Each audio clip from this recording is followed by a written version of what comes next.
एक गांव में पुट्ठा नाम का एक कामचोर और आलसी व्यक्ति रहता था। उसके आलसीपन के व्यवहार से उसकी पत्नी शर्मीली उससे बहुत परेशान रहा करती थी। पुट्ठा दिन भर घर में पड़ा रहता। एक दिन पुट्ठा आराम से चारपाई पर लेटा हुआ था, तभी उसकी पत्नी शर्मीली खेतों में काम करके थकी हारी घर आई। पुट्ठा को आराम करता देख उसका गुस्सा सातवें आसमान पर पहुंच गया। शर्म तो आती नहीं है, दिन भर घर पर पड़े रहते हो, ये नहीं कि खेतों में अपनी पत्नी का हाथ बटा लिया करो। ये कैसी बातें करती हो शर्मीली तुम? है तुम तो जानती ही हो कि ये छोटे मोटे काम मेरे लिए नहीं बने, मैं कुछ बड़ा करने के लिए बना हूँ।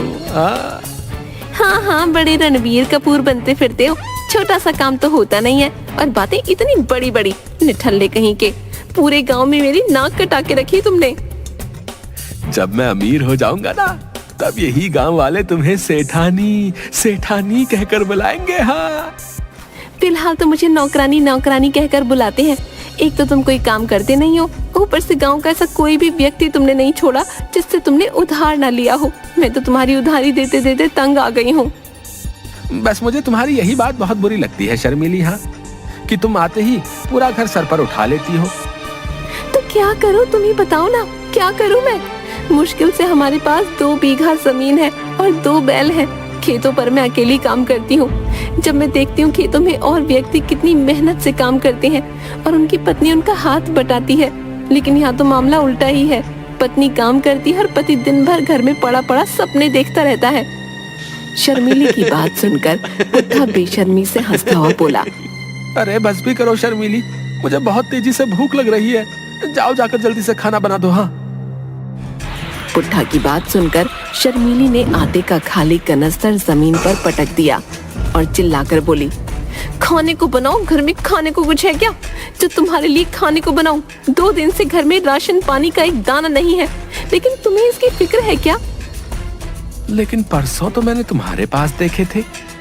और मोहन साइकिल वाले से तुमने पैसे उधार लिए थे, उसका ध्यान नहीं है? तुम्हें कल सारे पैसे मैंने उसे दे दिए। उसे पैसे देने की क्या जरूरत थी? मैं उससे थोड़ा और वक्त मांग लेता। घर आकर तुम्हें पीटने की धमकी दे रहा था और अब भला मैं तुम्हें घर पर पिटता हुआ भी देखूं? तुम्हें तो कोई शर्म है नहीं। तुम्हें क्या लगता है कि मुझ में भी कोई शर्म नहीं है? अगर तुमने जरा सी भी शर्म बची है तो जाओ जाके कुछ काम करो, ताकि शाम के वक्त हमारे घर पर चूल्हा जल जाए। शर्मीली की बात सुनकर पुट्ठा चुपचाप बाहर चला गया। वो एक पेड़ के नीचे बैठकर अपने आप से बातें करने लगा। अरे अब मेरी इस बेवकूफ पत्नी को कौन समझाए? इस गांव में भला मुझे कौन काम देगा? किसको टोपी पहनाऊं? हाँ, एक काम करता हूँ, गांव के जमींदार के पास जाकर कुछ पैसे उधार ले आता हूँ। ये कहकर पुट्ठा उठा ही था कि अचानक उसे कुछ याद आ गया। नहीं, जमींदार से तो पहले से ही पैसे लेकर आया हूँ, वो भी अभी तक नहीं दिए। उसके पास अगर पहुंच गया तो कहीं वो अपना पुराना तकादा न करने बैठ जाए, मेरे तो लेने के देने पड़ जाएंगे। क्या करूं? मेरी पत्नी ने कहा मुझे मुसीबत में फंसा दिया। तभी पुट्ठा ने देखा कि गांव का मुखिया अपने कुछ साथियों के साथ लाठी डंडे लेकर उसकी ही ओर बड़े गुस्से से चला रहा था। बहुत दिन हो गए पुट्ठा मुझे बेवकूफ बनाते बनाते। हाँ, आज मैं तुझसे अपने पैसे लेकर ही रहूंगा। मुझे थोड़ी मोहलत और दे दो मुखिया जी, मैं आपकी एक एक पाई चुका दूंगा। हाँ। कहाँ से चुका देगा? कुछ काम काज तो तू करता है नहीं, धरती पर बोझ है, काम का ना काज का, दुश्मन अनाज का। पुट्ठा समझ गया कि आज तो उसकी मार खाने की पूरी नौबत है। मुझे एक आखिरी मौका और दे दो मुखिया जी, मैं वादा करता हूँ कि 1 महीने बाद मैं आपके पैसे लौटा दूंगा। पुट्ठा की बात सुनकर मुखिया अपनी मूंछों पर ताव देता हुआ हंसता हुआ बोला, किस किस की रकम चुकाएगा? तूने तो हर किसी से उधार ले रखा है। गांव में पता नहीं किस किस को बेवकूफ बनाया होगा। आज तो मैं पैसे लेकर ही जाऊंगा। हाँ, मुझे थोड़ी सी मोहलत और दे दीजिए।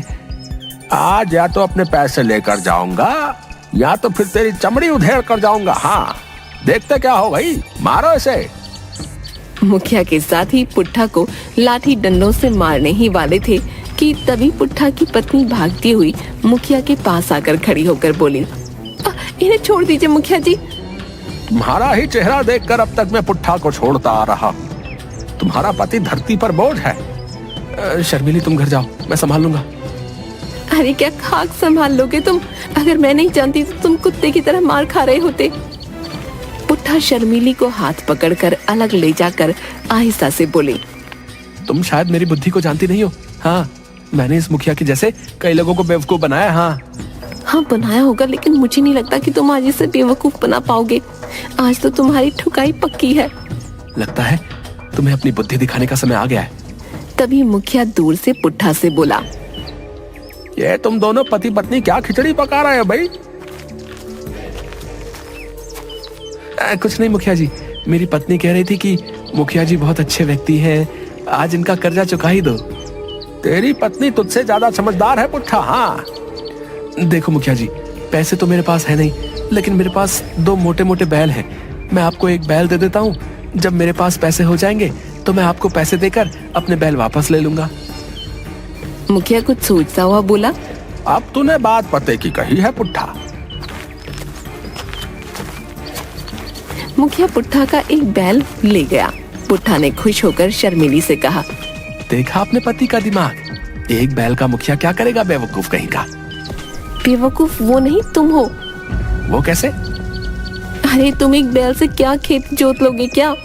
एक बैल हमारे किस काम का है? हे भगवान, मेरी तो किस्मत ही फूट गई। ऐसा निकम्मा और मूर्ख पति तूने मुझे क्यों दिया? ओहो, ये तो मैंने सोचा ही नहीं। अब क्या करूं? मुझे कोई मतलब नहीं है, मुझे मेरा बैल चाहिए। लेकिन वो तो मुखिया ले गया। कोई बात नहीं, दूसरे बैल की जगह तुम काम करोगे।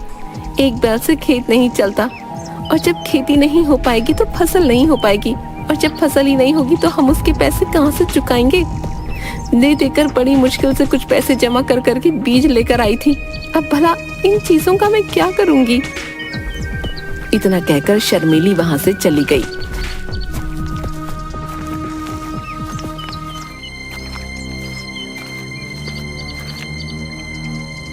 पुट्ठा अपने खेत के एक पेड़ के नीचे बैठा हुआ अपने निठल्लेपन पर अफसोस कर रहा था कि तभी उसके कानों में एक आवाज टकराई। इस तरह उदास क्यों बैठा है? पुट्ठा ने जैसे ही सामने देखा तो एक साधु जिसके चेहरे पर तेज झलक था, उसके सामने उसे खड़े देखकर मुस्कुरा रहे थे। जाओ बाबा, अभी मेरा बात करने का मूड नहीं है, मैं वैसे ही बहुत ज्यादा परेशान हूँ। मैं जानता हूँ तेरी परेशानी क्या है। गांव का मुखिया तेरा एक बैल छीनकर जबरदस्ती ले गया, और तेरे ऊपर गांव की उधारी अलग से है। तेरी पत्नी तुझसे नाराज है, और तू यही सोच रहा है कि इन सारी मुसीबतों से छुटकारा कैसे पाया जाए।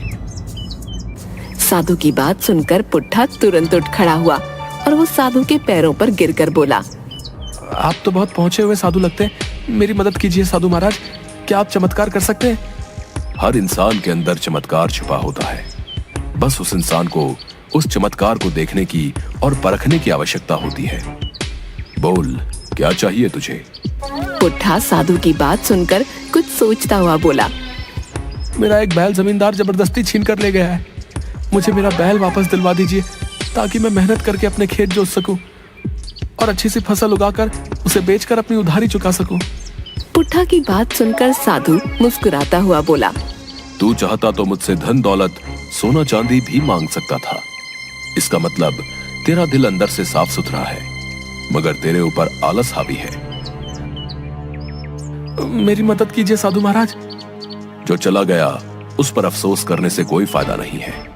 मैं तुझे कोई दूसरा बैल नहीं दूंगा, बल्कि मैं अपनी शक्ति से तेरे शरीर में एक बैल के बराबर ताकत भर सकता हूं, जिससे तू अकेले अपने खेत जोत सकता है। बोल, चाहता है ऐसा? साधु की बात सुनकर पुट्ठा बहुत गहरी सोच में डूब गया। अचानक उसके चेहरे पर दृढ़ निश्चय दिखाई देने लगा। ठीक है साधु महाराज, मैं तैयार हूँ। तो फिर अपनी आंखें बंद कर। पुट्ठा ने अपनी आंखें बंद कर ली। कुछ देर के बाद उसके कानों में साधु की आवाज गूंजी, तेरे अंदर एक बैल के बराबर शक्ति मैंने डाल दी है, अब तू खुद अपना खेत जोत सकता है। पुट्ठा ने आंखें खोली तो वहां पर कोई मौजूद नहीं था। पुट्ठा दौड़ा दौड़ा अपनी पत्नी के पास गया और उसे सारी घटना बताई। अरे तुमने जरूर कोई सपना देखा होगा, इतनी मुसीबत में भी तुम्हें मुंगेरी लाल के सपने नहीं खत्म हो रहे। मैं सच कहता हूँ शर्मिली, वो सपना नहीं सच था। अगर ऐसी बात है तो फिर हमारे एक बैल का जोड़ीदार तुम बनोगे। देखती हूँ कितनी शक्ति डाली उस साधु ने तुम्हारे अंदर। अगले दिन एक बैल के साथ पुट्ठा भी अपने खेत जोतने लगा। पुट्ठा को अपने शरीर के अंदर असीम शक्ति का अनुभव हो रहा था। पुट्ठा के अंदर इतनी ताकत देख शर्मीली की आंखें विस्मय से फटी की फटी रह गईं। कुछ ही दिनों में सारे गांव में ये चर्चा फैल गई कि पुट्ठा के अंदर एक बैल के बराबर ताकत आ गई है। ये खबर उड़ते उड़ते मुखिया के कानों तक भी पहुंची। मुखिया अपने साथियों की ओर देखकर बोला, क्या ये सच है कि पुट्ठा के अंदर एक बैल के बराबर ताकत आ गई है? मुखिया का एक साथी बोला, मैं सच कह रहा हूँ मुखिया जी, मैंने अपनी आंखों से देखा। पुट्ठा एक बैल की जगह खुद काम कर रहा है। मेरी तो आंखें फटी की फटी रह गईं। अगर ऐसे ही हाल रहा तो फिर तो वो अपने खेत में बहुत अच्छी फसल उगा लेगा और मेरे पैसे लौटाकर अपना बैल वापस ले जाएगा। उसने मुझे बेवकूफ बनाया था। मैं सोच रहा था कि कुछ दिनों बाद उसका दूसरा बैल भी उठवा लूंगा। मेरी तो सारी की सारी योजना पर पानी फिर गया। अब क्या करेंगे आप? जाओ जाकर पुट्ठा का पीट पीट कर बुरा हाल कर दो। मुखिया की बात सुनकर मुखिया के सभी साथी सहम गए और सभी के माथे पर पसीना आ गया। मुखिया चिल्लाते हुए बोला, क्या हुआ तुम सब मुस्टंडों को?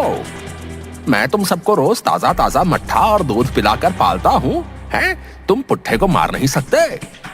मुखिया की बात पर एक साथी डरता हुआ बोला, मुखिया जी, पुट्ठा के अंदर एक बैल के बराबर शक्ति है।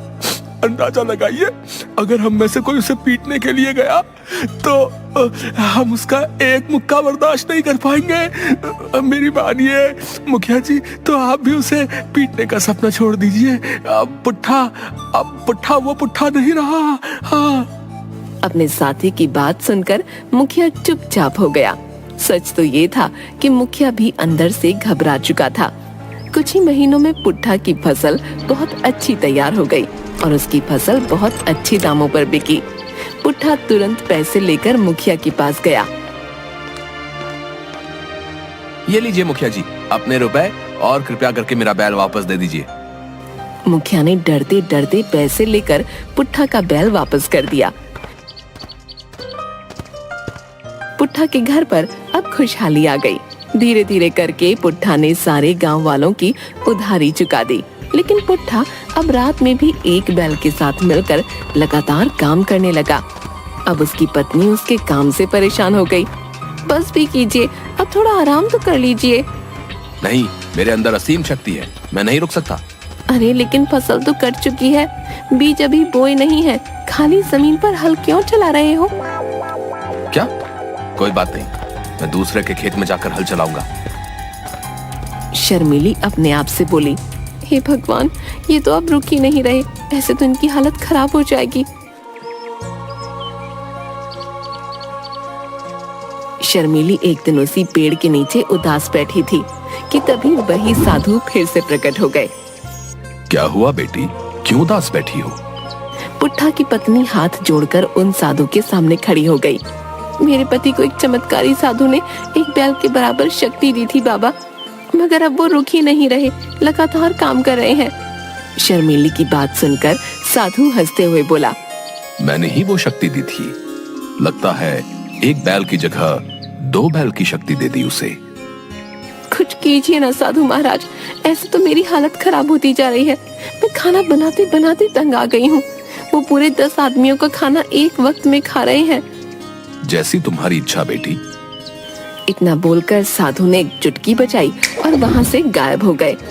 पुट्ठा फिर से सामान्य हो गया, लेकिन अब वो मेहनती बन चुका था।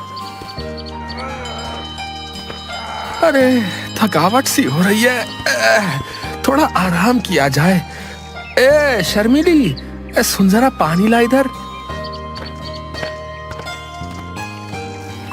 पेड़ के नीचे बैठकर शर्मीली ने पुट्ठा को पानी पिलाया। अब आप कैसा महसूस कर रहे हो? अब तो हर साल अच्छी फसल उगानी है। चलो अभी घर चलकर आराम किया जाए पहले। हाँ।